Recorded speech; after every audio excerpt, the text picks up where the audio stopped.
The day I woke up to bulldozers tearing through my private driveway, I knew something was terribly wrong. The HOA hadn't just made a mistake, they had declared war on the wrong person. What they thought would be a shortcut through my land turned into the most expensive detour of their lives. I've always been the kind of person who likes his space, not in an unfriendly way, just quiet, peaceful, and away from the drama of people who think they run everything. That's exactly why I bought this place 5 years ago. 10 acres of land on the edge of a pine-covered hill, a cozy 2-bedroom cabin I built with my own hands, and a long winding gravel driveway that snaked through the trees before it opened up into my front yard. It wasn't fancy, but it was home, my sanctuary. What made it even better was that my land was not part of the HOA, the homeowners association that ruled over the gated neighborhood just down the hill. When I first moved in, the real estate agent pointed it out proudly. You'll be out of their jurisdiction, no monthly fees, no stupid letters about weeds or garbage cans, she told me, and I laughed, because I knew how HOS worked. My sister once got fined for putting up a bird feeder. That was all the warning I needed to stay far, far away. For years I didn't have a single problem. One knew a few of the neighbors downhill, and they were decent enough. They'd wave if they saw me at the gas station. And occasionally someone would ask if they could cut through my land to reach the other side, a few kids on bikes, or someone walking their dog. I always said no, politely but firmly. It wasn't personal. It was about property, boundaries. Once you let people treat your land like a shortcut, they never stopped. Everything changed the morning I heard the machines. It was a Saturday, just past 7 a.m., and I was still in my robe, making coffee and watching the steam curl out of the mug. That's when I heard a deep rumble. Not thunder, not a passing truck. This was close, too close. I stepped out onto the porch and froze. Coming up my driveway were 2 bulldozers, the backhoe, and a group of guys in orange vests and hard hats. Behind them were 2 black pickups with the HOAS logo printed on the doors.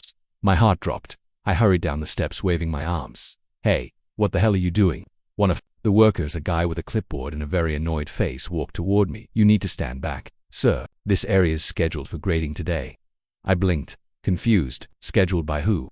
This is my driveway, my land. He shrugged.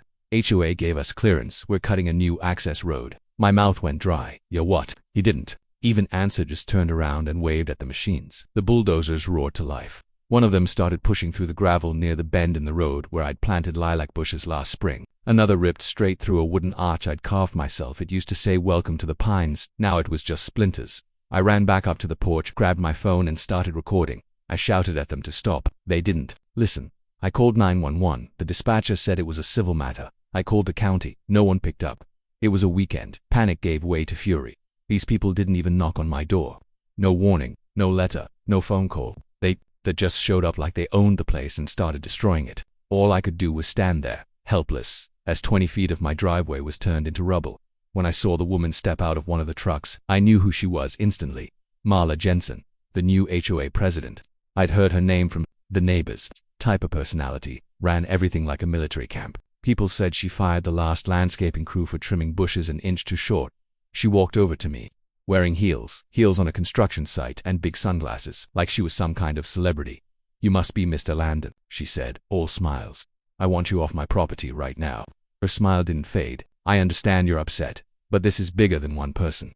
The board voted, and we got emergency clearance for this project. It's already been approved. Approved by who? I snapped. Not by me. I didn't sign anything. This is my land. She opened her purse and pulled out a folder.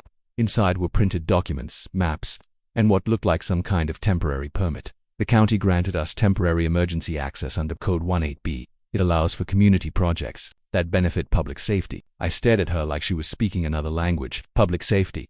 What kind of nonsense is this? She glanced at the machines rumbling in the background. It's a new fire route.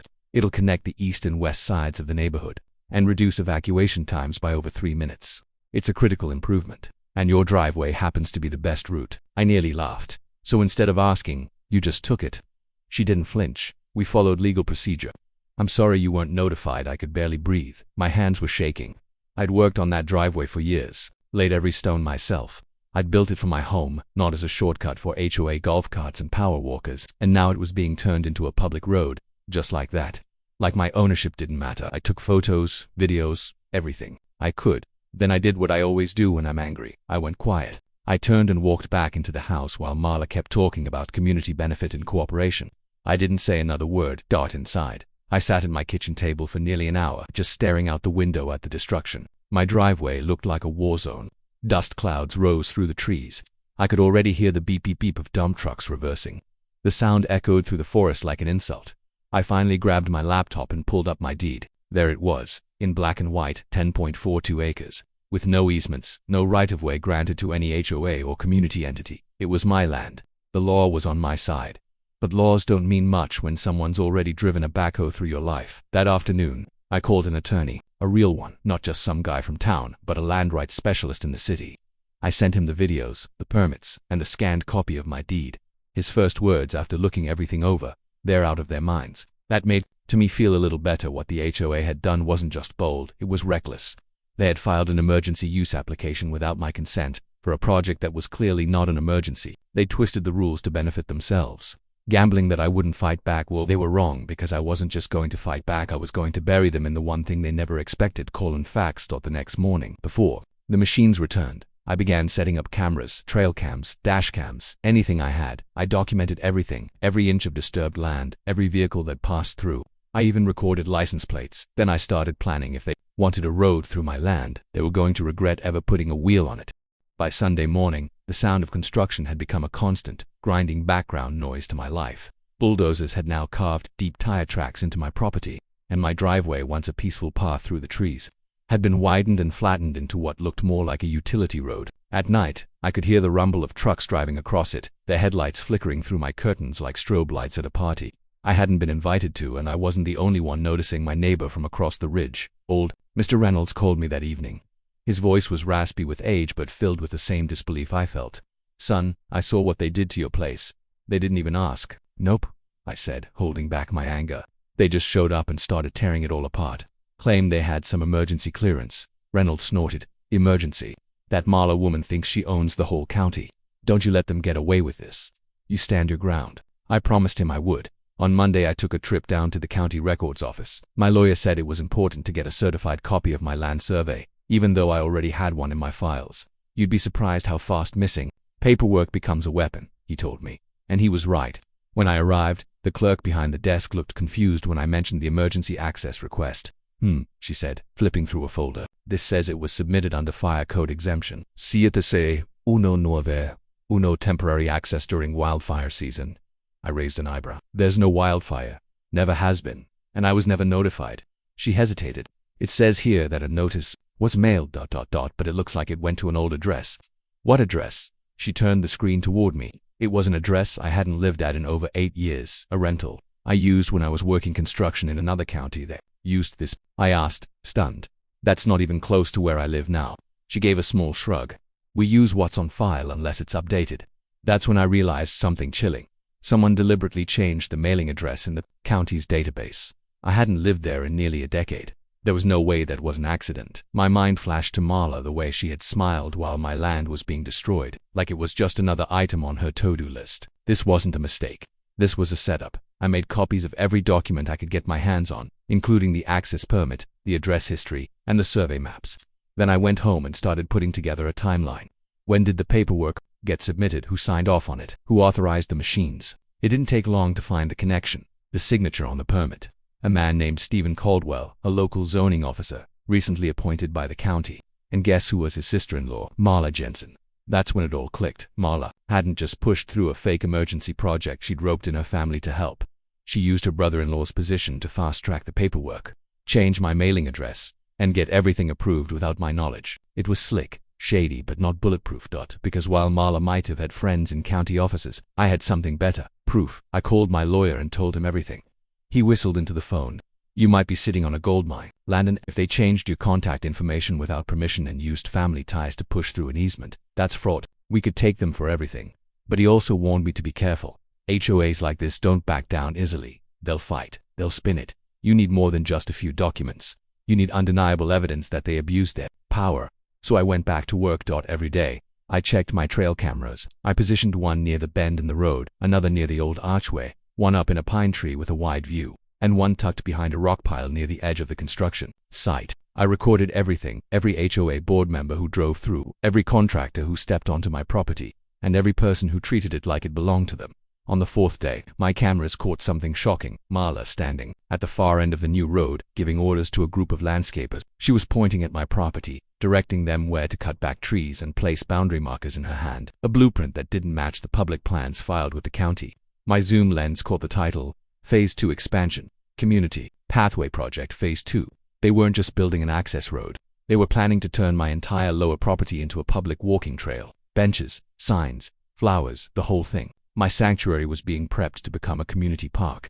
That night, I sat alone on my porch staring out at the stars. The trees swayed gently in the wind, and the distant hum of construction equipment buzzed in the background. But my mind was racing. I couldn't let this stand. The next morning, I drove straight to the State Land Conservation Office. You see, when I bought my property, I had applied for a private conservation easement, a program that offered tax breaks in exchange for keeping the land undeveloped. It wasn't something most people knew about, but it gave my land protected status, and if someone violated that protection, the state could impose heavy fines, even criminal charges, at the office. I showed the clerk the footage, the maps, and the easement certificate. Her face grew serious. "They've paved over a protected section?" she asked. "They bulldozed trees, dug trenches, crushed nesting zones. It's all on camera," I said. Within minutes, she had me fill out an official violation report. She promised a field officer would be dispatched for inspection within 48 hours, and if the damage matched what I claimed, the HOA would be held responsible. I left that office feeling lighter than I had in days. Not because it was over, it wasn't, but because now they were the ones walking into a trap. By Friday, the inspectors arrived, 2 of them. They took photos, walked the land, and examined every disturbed route and tire track. I showed them the camera footage and provided printed stills. One of them, a tall man with a clipboard and state badge, whistled as he looked through the photos. "This is a clear violation," he said. "They're in serious trouble." And he meant it. That evening, I received an official email from the state. The HOA was now under investigation for conservation easement violation, with an initial fine of $215,000, a number that could grow depending on the damage assessment. The report would also be sent to the county zoning office and the ethics committee. Guess who sat on that ethics committee? Not Marla, but her brother-in-law, Stephen Caldwell. Now, he was being investigated too. Marla had made a mistake, a big one. She thought no one would notice. That a quiet guy living in the woods wouldn't fight back. That I'd roll over and let her steal what I'd built, but I wasn't done yet. Not even close. They say revenge is a dish best served cold, but I wasn't after revenge. I was after justice. What Marla and the HOA had done wasn't just arrogant, it was criminal. They invaded my land, destroyed my property, falsified documents, and tried to gaslight me into believing they had every right to do it. But now, I had something they didn't: time, patience, and a growing list of government departments breathing down their neck. The conservation violation was just the beginning. Once the state issued that $215,000 fine, it sent a shockwave through the community. I started getting calls from other homeowners, even some board members I'd never met. Most were nervous, a few were angry. But none of them defended Marla, told us everything was legal. One man said, "We never saw the documents, we just trusted her. You should have asked for proof," I told him flatly. He didn't argue with the HOA panicking behind the scenes. I knew it was time to apply a little more pressure. So I began building the trap. Not a literal one, but a legal, public, and very visible trap they couldn't escape. Step 1. Cameras. I upgraded all of them. No more cheap trail cams. I invested in much capitated infrared-capable surveillance systems and installed them across the perimeter of the affected area. I posted signs to private property video surveillance. In use, trespassers will be prosecuted. I wasn't bluffing. Every car, contractor, or HOA member that crossed onto my land now had their face and license plate recorded. I even set up a time-lapse feed, showing day-by-day footage of the destruction, vehicle activity, and land use. The visual evidence was damning. Step 2. Documentation. I organized everything: photos, videos, legal documents, easement certificates, permit filings, emails, audio recordings. I didn't just keep it on my computer. I made multiple encrypted backups and printed out physical copies stored in waterproof containers in case something accidentally happened to my devices. Step 3. The county meeting. I found out that the local zoning board was holding a public forum the following week. This was my golden opportunity to put everything on the record, not just behind closed doors with lawyers and inspectors, but in front of citizens, reporters, and officials. I signed up to speak, reserved a presentation slot, and got to work, preparing a slideshow that would leave no doubt about what the HOA had done. Meanwhile, the HOA was scrambling. Construction had paused completely, and the heavy machines vanished from my land overnight. Rumors swirled that their liability insurance company had pulled coverage pending investigation. That made me smile. It meant they knew they were exposed, and just when things couldn't get worse for them, they did. On a rainy Wednesday afternoon, a black SUV pulled into my driveway. A man stepped out wearing a gray windbreaker with 3 letters stamped across the back. FBI. At first, I was stunned. Then cautious, I stepped onto the porch, phone in hand. "You Landon Reeves?" he asked, holding out a badge. "Yeah, Special Agent Mark Halpern. We received a tip regarding potential document fraud and abuse of public office related to zoning permits. Mind if I ask you a few questions?" I couldn't help the smirk that crept across my face. "Come on in." Over the next 2 hours, I explained everything. Showed him every file, every clip, every bit of manipulated information. When I mentioned Marla's brother-in-law, the zoning officer who approved the fake emergency clearance, Agent Halpern's expression changed. He took extra notes and asked for copies of everything. "This isn't just a land dispute anymore," he said as he packed up. "If the documents were altered or signed under false pretenses using official government resources, that's federal. You may be hearing from us again soon." "Take your time," I told him. "I'll be here." The following Monday was the zoning board meeting. I arrived early, wearing jeans and a button-down shirt, clean, respectful, but still me. The room was packed, mostly with local residents and community leaders.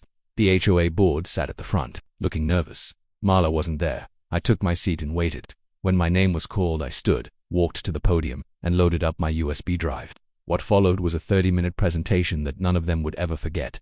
I started with my land deed showing the clear boundaries and lack of easements. Then I moved to the before and after photos of the driveway. Drone footage, time-lapse, clips, audio recordings of Marla claiming she had the right to destroy my property, copies of the conservation easement, the altered mailing address, and finally, the fire route permit signed by Stephen Caldwell. The room went silent. One woman from the crowd gasped when I showed the conservation fine document. Another whispered they really thought they could get away with this. I ended with a single slide, a zoomed-in photo of Marla standing on my land, holding the phase 2 expansion blueprint that had never been approved. Then I looked the board dead in the eyes. This isn't about a road. This is about a group of people who thought they were above the law, who believed one man's property was worth sacrificing for convenience, profit, and pride. I'm here to say, not anymore. The applause was immediate. The board tried to recover, stammering out statements about miscommunication and mistaken paperwork, but it was too late. The public was awake now, and the county was under pressure. That night, a local news station called me for an interview. The story aired 2 days later under the headline, "Private Driveway or Public Playground. HOA land grab sparks outrage." Emails poured in, support, sympathy, and even offers from lawyers wanting to take the case to civil court. But I had bigger plans. The trap was set, and soon it would snap shut by the end of the week. The county filed a formal injunction ordering the HOA to immediately cease all activity on my land and begin restoration.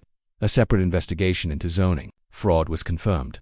And then came the bombshell. Stephen Caldwell was placed on administrative leave, internal review pending. As for Marla, she finally showed her face at my gate. It was a foggy morning when she pulled up in a white luxury SUV, marched up to my locked entrance, and began yelling through the bars. "You set us up," she screamed. "You had this planned the whole time. You're a liar." I didn't bother responding. I just stood at the top of my driveway, arms folded, watching as she raged and flailed. Eventually she realized no one was going to listen. No one was going to help her. She slammed the car door and drove away, tires squealing. The truth was, I didn't set her up, she set herself up. All I did was record it, but she had no one else to blame. So she blamed the quiet guy in the woods, the guy she thought was powerless, and that's the beauty of a trap. It doesn't catch the smart ones, it catches the ones who are too arrogant to see it coming. By the time the state conservation report went public, the entire neighborhood knew. People were whispering in grocery store lines, sharing screenshots on Facebook, and sending each other links to the news clip where I stood in front of the county, the zoning board like some accidental folk hero. What started as a quiet land dispute had exploded into a full-blown scandal. The HOA wasn't just being investigated by the state anymore. Now there were murmurs of federal involvement. The zoning permit, the forged documents, the altered mailing address, all of it painted a picture of coordinated fraud. And the name sitting dead center in the mess was Marla Jensen. Her picture was everywhere now, no longer smiling with a clipboard, but mid-scream at my gate, caught on video by one of my motion-activated cameras. I uploaded that clip anonymously. Of course, it racked up thousands of views under the title, "HOA President Has Meltdown After Illegal Land Grab Backfires." But while the internet had its fun, I kept working. The county's injunction gave the HOA 15 business days to begin restoration of my property. That meant removing the road, replanting damaged foliage, and repairing any structural damage they'd caused. Every day they delayed increased their fine, which, at that point, climbed past $280,000. At first, they tried to stall. The HOA board filed an appeal, arguing the road was a necessary access path and that removing it would pose an ongoing safety risk. But that argument fell apart fast when the state conservation team released aerial drone photos of other perfectly legal fire routes the community already had, none of which crossed my land. Their appeal was denied in under 48 hours, so the trucks returned not to build this time, but to undo. Watching those machines tear up the very road they'd arrogantly carved through my trees was poetic. The workers were different too, not the same guys as before. Apparently, the original contractors had dropped the job the moment the legal threats rolled in. No one wanted to be associated with the fallout. The restoration work wasn't perfect, of course. It was impossible to undo years of natural growth in a matter of weeks. But the crews did their best, reseeding native grass, replanting trees, and carefully leveling the ground where the gravel path had once scarred the earth. I stood at the edge of it all with a clipboard, checking every step against a restoration plan I had personally approved. If they were going to fix what they broke, they were going to do it my way. Meanwhile, my attorney had filed a civil lawsuit on my behalf for trespassing, destruction of property, environmental damage, and emotional distress. The HOA tried to settle privately, but I refused. I wanted it public, but I wanted a court to officially declare that what they did was illegal, so they could never twist the story later. But even before the trial date was set, the HOA started to unravel. 3 board members resigned within the same week. 2 of them claimed they didn't know the full extent of Marla's actions, and one openly apologized to me through a letter delivered by hand. That letter surprisingly was sincere. He admitted they trusted her too much, signed papers without reading them, approved projects without question. "We thought she knew what she was doing," he wrote. "We were wrong." Then came the insurance news. Because of the pending lawsuits, the HOA's general liability insurer dropped them just like that. They were exposed, no legal coverage, no protection from financial ruin. That meant every fine, every lawyer fee, every settlement would come directly out of HOA funds or homeowner dues. People were furious. HOA meetings, once sparsely attended and painfully boring, suddenly had to be moved to a larger hall at the community center because dozens of homeowners started showing up. I didn't attend, but I heard from neighbors that they'd never seen such chaos. People screamed. They demanded answers. They called for the HOA to be dissolved, and Marla just stopped showing up altogether. Eventually, someone spotted a moving truck outside her house. Within days, her home went up for sale. No statement, no goodbye. She just disappeared. But even after she left, the damage she caused lingered. The HOA was now tens of thousands of dollars in debt. Monthly dues skyrocketed. Planned upgrades were postponed indefinitely. And worst of all, the community's reputation was shattered. No one wanted to buy property in a neighborhood known for fraud and scandal. Some might have expected me to take a victory lap, to gloat, to rub it in. But I didn't. That was never my goal. I just wanted my land back, and I wanted those responsible to face consequences. If anything, I felt bad for the people caught in the crossfire, the homeowners who had nothing to do with it but were now stuck cleaning up the mess. Still, I wasn't finished. I had one more move to make, one final addition to the trap Marla had so kindly walked into. I built a gate. Not just any gate, a steel-reinforced, solar-powered motorized one with motion sensors and remote access control. It stood proudly at the bottom of my newly restored driveway, where my private land met the edge of the HOA's border. I installed 2 cameras on it and a keypad. No one could enter without a code. Above it, I hung a sign in thick black lettering: "Private property nitrogen monoxide HOA access trespassers will be prosecuted." It was simple, bold, undeniable. That gate didn't just block cars, it sent a message. A few weeks after installing it, a woman came by while I was outside watering the trees. She stood just beyond the fence, holding a small notebook and a polite smile. "Hi there," she said. "I'm from the new HOA interim board. I was hoping we could talk about possibly coordinating fire route planning with you." I said flatly. She blinked. "I haven't even asked yet." "And I've already answered," I replied. "There will be no more coordination, no more easements, no more access. This land is mine, and we both know how your board treats landowners." She stood there for a moment, clearly deciding whether to push back. Then she nodded and quietly walked away.